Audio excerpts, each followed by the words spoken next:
And since you're all here and engaged in this sort of inquiry and listening to this sort of lecture, I assume that you're all on the process of waking up. Or else you're teasing yourselves with some kind of flirtation with waking up. I am your father. I'm Batman. I'm Spartacus! Bond. James Bond. Hello. My name is Inigo Montoya. You killed my father. Prepare to die. Goonies never say die! You're killing me, Smalls! I see dead people. That the power of Christ compels you! It's alive! It's alive! It's alive! Life was like a box of chocolates. You never know what you're going to get. Hello, and welcome to the Cinephellas Podcast. That's right, Cinephellas, the only place where you don't have to eat dessert alone like Steven Glansberg because you're here with me. For the Cinephellas, I'm Nile Fortner. We at Cinephellas have been catching up on a lot of great movies and TV shows. The rest of the fellas and I have been discussing all kinds of cool stuff, such as WandaVision, the upcoming Falcon and the Winter Soldier, Judas and the Black Messiah, and even the recent tweets by Gina Carano. But on this episode of the Cinephellas Podcast, we have actor Adain Bradley to discuss the reboot and the 7th film in the series, the 2021 version of Wrong Turn, a film about hikers coming across mountain people known as the Foundation. And these mountain men don't take too kindly to outsiders. But before you and I go any further, let us have a little listen to some of the trailer. Descendants of these people are still living up there on the mountain?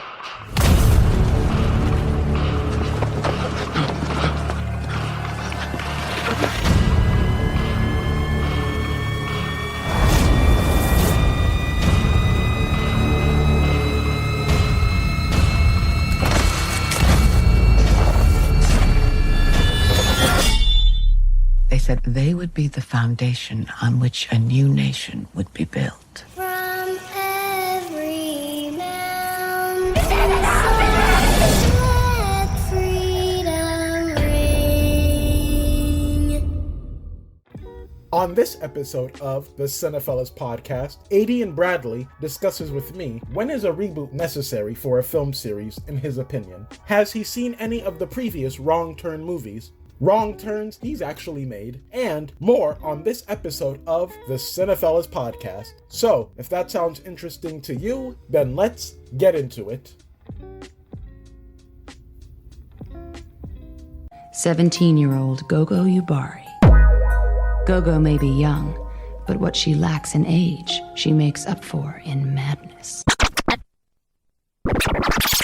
It's go-go. Not cry.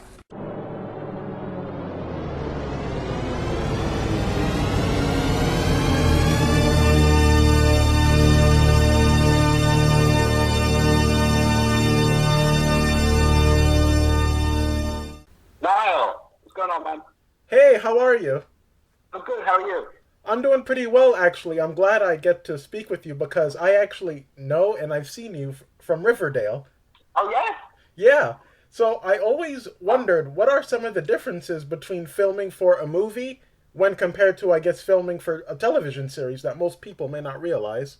Yeah, I think the big one is like the beginning, middle, and end. Like when you shoot a movie, the character really, truly feels, even if it's setting up for another one, it feels like, it's ended. Whereas in TV, the goal is for it to run as long as possible, so you kind of have an arc, but it's this, forever ongoing thing. So, I don't know, just having a bit more of a sense of completion when you complete a film. Does that make sense? No, that makes sense. I never actually thought of it like that. Yeah. It's, the actual work isn't all that different, but, yeah, just kind of like that sense of completion is. Okay, yeah. So have you seen any of the previous Wrong Turn movies, and did you watch those movies to help, I guess, prepare you for your new role? It's funny. I think I've seen the first one probably when I was too young and I shouldn't have been watching it, which is why I don't remember it all that well. But, I didn't watch any of the other ones because this one's so different, right? Like that was actually what Mike said, our director. We watched a couple of other movies that he suggested, but none of the wrong turns, right? Because we wanted to do our own thing. It was a different tone to some of the other wrong turn films. It was a complete reimagining of the story, and I ended up watching a few more thrillers than anything because it's not the typical horror, solely blood and guts film. So I think I've seen that first one with Elijah Dushku, right? I think I've seen that the original one, but years ago, that's for sure. Okay, and I'm glad you mentioned that it's like a reboot rather than, I guess, like a typical remake. So when do you think it's necessary for a film series to consider a reboot, and why does it seem like horror movies get rebooted more than almost any other genre, in your opinion? I think that, kind of to answer both questions simultaneously, I think that it's because horror, that genre, like no other genre, encapsulates a moment in time, right? So with horror films, it's really about, the effects of its time or what's scary at the time. And I think that it gets so many reboots because, these horror films very quickly become products of their time. And I think that it's necessary to reboot the horror films as much as they get rebooted. But I think that when you look at an intellectual property like Wrong Turn, is it time to reboot it? Well, one, I think that, creators that are a lot more creative than me have to look at it and say, okay, can we tell this story again, and how differently can we tell it, right? Because there's no point doing a shot-for-shot remake. And then also, can I make something new? Does this thing need to be remade? And in this case, I think so. I think that there's a loyal fan base with long-term films, but it is very much a product of its time, and I think this is a bit more of a modern reimagining of the tale. And I think it was time, and Alan, the writer, was the right person to do that. And I think that it came out as something new, but something that fans of the original can really see and recognize as their own. And there are a couple of Easter eggs in the film that references the original films as well. So I think fans will be excited. No, as a fan, I'm excited. I love Easter eggs. Like, it's like fans, like nerds like me, get excited for that type of thing. You know what I mean? Oh yeah, and hey man, I'm more of the comic book geek, but when I watch the new Marvel shows, or I watch a movie, and there's this little reference that I know 90% of people in the theater don't understand, that's what makes you happy, right? So I'm happy that Alan was able to weave in a couple of Easter eggs.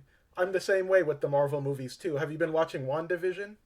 Oh, dude, honestly, who's the big advocate for it, which she doesn't even watch the Marvel movies, but my girlfriend, she was like, we need to watch this, and we've been so encapsulated by it. I mean, seriously, what a show. But I think that that's kind of similar to Wrong Turn in the way that it's a genre-bending kind of product. You see this horror film like Wrong Turn, and you think that it's going to be something, and it ends up being something completely different, right?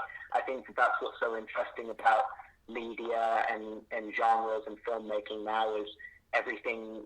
It's all mixed together. It's horror, it's thriller, it's action. It's not just the typical so and so blood and guts all the time, right? Right. And one thing you mentioned too was how horror goes through different phases, which I completely agree with. So what do you think the next phase will be for horror movies in maybe like the next 5 to 10 years, or the next trend?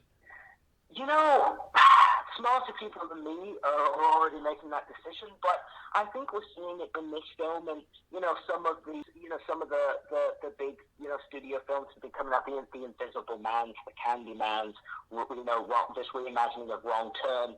It's a little more grounded. I think that these human interactions, people are finding a lot more terrifying than these crazy set pieces, right? And I don't know about you, but as a fan of the Wrong Turn franchise, and you seeing this film, for me, some of the scariest moments in this film were the human interactions with the Foundation, with Venable, which, by the way, Bill absolutely destroyed that role. He killed it. I don't know about you, but those were the kind of the scarier elements. And so I think these more grounded, real threats seems to be the trend right now. And it's something that I can get on board with because, I'm such a scaredy cat. I'm not too good with the jump scares and the blood and cuts, but, something like A Wrong Turn is something that I can sit and, kind of watch with the family and enjoy like everyone else, right? Right. And it's funny you mentioned interaction too, because that could even be said for reality with everyone saying social distance and actually doing it, Yeah, it's true. Yeah, you're right. And I came across your Instagram, and it seems like you're actually quite the explorer. Like, I saw you, like, hiking and playing golf, stuff like that. So I was just wondering, have you ever made an actual wrong turn or had a creepy detour or destination you didn't plan on having? That's so funny, because I was just telling this story the other day. Yes, I am quite an explorer. I love being outside, kind of in these big scale. I'm not like a super huge people person, so I like to, go out there and kind of do my own thing. But the trails in LA, just are like really easy to follow. But if you do take a wrong turn, no pun, it can kind of get sketchy. So I was with my Cameron one time, and we thought that we were doing a trail, and I think I had like a dentist appointment or something in like the next couple of hours. And so I was like, we have more than enough time. We got on a trail. He said, it's a right. And I said, no, it's a left. And we kept going further and further and further down. And I was like, no, this doesn't feel right. And then we found this like spring in the middle of LA, this like water feature. We're in the middle of nowhere. I'm like, where am I? And so we got lost, no service. I'm like, what? So he said, we should probably keep going up. And so we kept going up. Everything died. Our phones died, everything. And when we kind of got back to the real world, we'd been down there for like 4 or 5 hours, and we thought it was a 30-minute hike. I still, to this day, don't know where that turn-off is. I've tried to find it since. Was obviously late for my dentist appointment, called them, was like, yeah, sorry, really long story, but like, da-da-da-da-da, and told them the trail. And it's so hard to do in LA because the trails are so clearly signposted. I've gone back there many times, still don't know where that is, but I have proof of it on my Instagram. There's a picture of me and my buddy, and we're by that kind of like spring water feature thing, because it was just so unbelievable. I've never seen anything like it in the middle of LA, and I've never seen anything like it since. Okay, that sounds kind of crazy in my opinion, but yeah. It was kind of wild. It is, yeah. And who in the cast is most like their character, and who is the most different?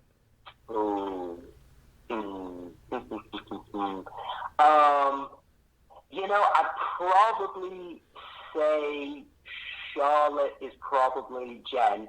She's probably most like her character, I would say, right? Because she is kind of a natural leader. She has her head on her shoulders. She kind of knows what she's doing. She's calm. So I'd say that she's probably most like her character. And then in terms of someone so far from their character, I don't know, either Adrian, which plays Luis, or Dylan, that plays Adam. The Adam character, quite scared, quick to run. Dylan's such an explorer. Like, we'd be setting up for a shot and we'd be like, where's Dylan? He's like in a cave somewhere looking at something, right? So I don't know if he'd be as quick to run. And Adrian, Luis, super emotional guy. Adrian, really strong. I think would keep his composure way better than Luis did. So I don't know, either of those two. Okay. And what was the biggest challenge that you all faced during the making of this movie, and how did you all overcome that challenge? I think it's really hard to make those stakes real. Like, you think that it's going to be really scary, but it's not so scary when they tell you, okay, this person's going to pop out here and this dude's going to pop out there, right? So I think, keeping that energy up and keeping that energy high is a difficult challenge. I also had an unfortunate incident like 2 weeks maybe into shooting where I completely shattered my knee. I fractured it completely, so I was on crutches for 90% of the film. So I think for me and for the creatives, that was really challenging to work around that. And that was my biggest challenge for sure, because, I couldn't even, I could barely walk. I was on crutches most of the time. So that was a little tricky for the camera guys and the creatives. I'm sure they had a fun time working around that. Are you okay now, though, with the way you can walk? Is everything all right? Oh, yeah, no, I'm completely fine. Yeah, it was a freak accident. I just accidentally hit my knee on a tiny rock as I went to go and bend down in the middle of the scene, and it just hit my knee at the perfect point, I guess, at the perfect angle, and just completely shattered it. Absolute freak accident. But it's been almost a year and change since we shot that. So I'm good to go. But thank you for asking. Okay, no problem. And what was it like working with the rest of the cast and crew too? Honestly, awesome. Being in Ohio, there's a big clique of people there that work these productions, and so a lot of them have worked together, the local crew. And so as soon as you stepped on set, it really felt like a family set, and it was really hard to leave. On our final day, we all went to this restaurant in the town that we were all staying in, and the crew took up the whole restaurant. It was a really big production, and it was hard to leave, but it felt like a family, and I can't wait to shoot in Ohio again, because I'll probably see a lot of these local guys again. But it was an experience unlike any other, right? When you shoot in LA, it's thousands, if not hundreds of thousands of people that do what you do. You see a new guy every week. That's not what this was in Ohio. It's people that have been working together their whole careers. And yeah, it was just a really fun experience. No, it sounds great. If you were to be in, another horror reboot series, what series would you personally like to be a part of? Well, I wouldn't mind doing another one of these, to be honest. I think that, there may be a way that we may be able to figure out another one, if the fans like it. But, the big horror franchise for me that I really liked, because it was unlike anything that I'd seen before at the time, was the Paranormal Activity. I also think that I was growing up, at the right time, that they were super popular as well, which I really liked them. But I'd be interested in kind of reimagining that, still kind of using that found footage kind of thing, but I don't know, doing something new and creative with it. I think that would be fun. No, that could definitely work. I could see that. And do you have any future projects in the works that you would like to let us know about? I'm looking, I don't know if I'm allowed to say that. There is something, but I don't know if I'm allowed to talk about it. But the one thing that I will say is I've been on a show, a football series called All American. I was on last season, and the fans are going to see me a lot more this season, so I'm working on that right now, so stay tuned for that. And then I've got another film that should be released close to the end of the year, but don't know if I'm allowed to talk about that, so stay tuned. No, I like that. You keep us on our toes. I'm going to stay updated for sure. There you go. Well, thank you. All right, well, thank you so much for your time. I really do appreciate it. It was awesome getting to speak with you. Would you like to let us know how we can find the movie and where we can find you on social media? Yes. So you can find the movie, first and foremost, and most importantly, in certain territories and in certain countries. I know in the cinema, I know Australia is eating it up right now, so that's really cool. Obviously, in most territories where it's still not safe to go to the cinema yet, you're going to be able to find it on digital on demand and paid video on demand. You can go to your local store and pick up a DVD or Blu-ray.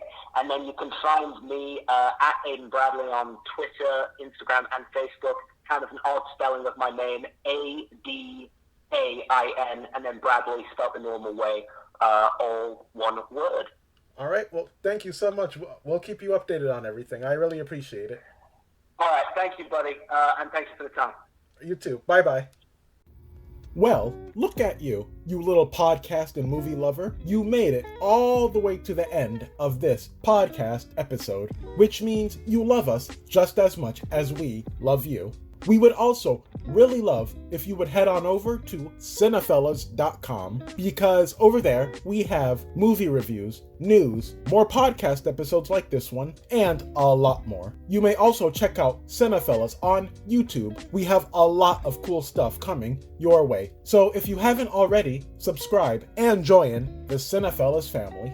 Also, make sure you stay updated with us and follow Cinephellas on social media, such as Twitter, Instagram, and Facebook. Feel free to comment, share, tag us, and engage. That way, you and I are always connected. We at Cinephellas really do appreciate all your support. Well, like Ben Affleck and Ana de Armas, this episode of the Cinephellas Podcast has come to an end, at least for now. For the Cinephellas, I'm Nile Fortner, and remember, you don't have to know the metric system to enjoy a Royale with cheese.